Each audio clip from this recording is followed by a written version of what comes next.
Italie, Italie, adieu, bord que j'aimais. Mes yeux désenchantés te perdent pour jamais. Aux terres du passé, que faire en tes collines, quand on a mesuré tes arcs et tes ruines, et fouillé quelques noms dans l'urne de la mort, en se retournant en vain vers les vivants. Tout dort, tout jusqu'au souvenir de ton antique histoire, qui te ferait du moins rougir devant ta gloire. Tout dort, et cependant l'univers est debout, par le siècle emporté et tout marche, ailleurs, partout. Le Scythe et le Breton, de leur climat sauvage, par le bruit de ton nom guidé vers tes rivages, jetant sur tes cités un regard de mépris, ne t'aperçois plus dans tes propres débris, et, mesurant de l'œil tes arches colossales, tes temples, tes palais, tes portes triomphales, avec un rire amer de m'endevenement, pour qui l'immensité d'un pareil monument. Si l'on attend d'ici quelque autre César passe, ou si l'ombre d'un peuple occupe tant d'espace, et tu s'ouvres sans honte un affront si sanglant, que dis-je, tu souris au barbare insolent.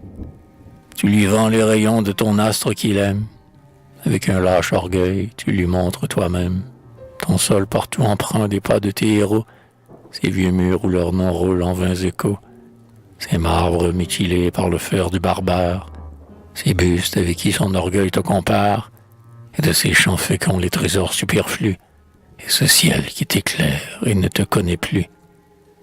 Rougis, mais non, briguant une gloire frivole, triomphe, on chante encore au pied du Capitole.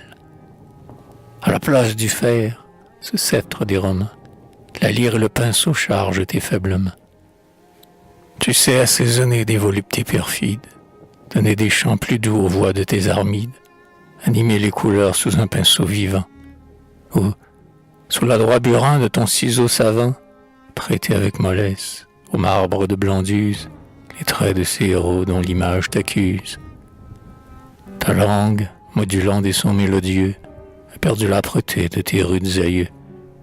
Douce comme un flatteur, fausse comme un esclave, tes fers en ont usé l'accent nerveux et grave.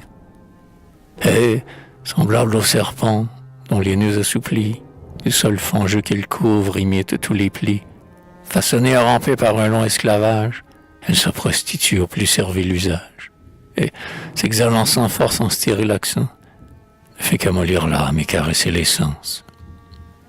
Monument écroulé, que l'écho seul habite, poussière du passé, qu'un vent stérile agite, terre où les fils n'ont plus le sang de leurs aïeux, où sur un sol vieilli les hommes naissent vieux, où le fer avili ne frappe que dans l'ombre, où sur les fronts voilés plane un nuage sombre, où l'amour n'est qu'un piège et la pudeur qu'un phare, où la ruse a faussé le rayon du regard, où les mots énervés ne sont qu'un bruit sonore, un nuage éclaté qui retentit encore.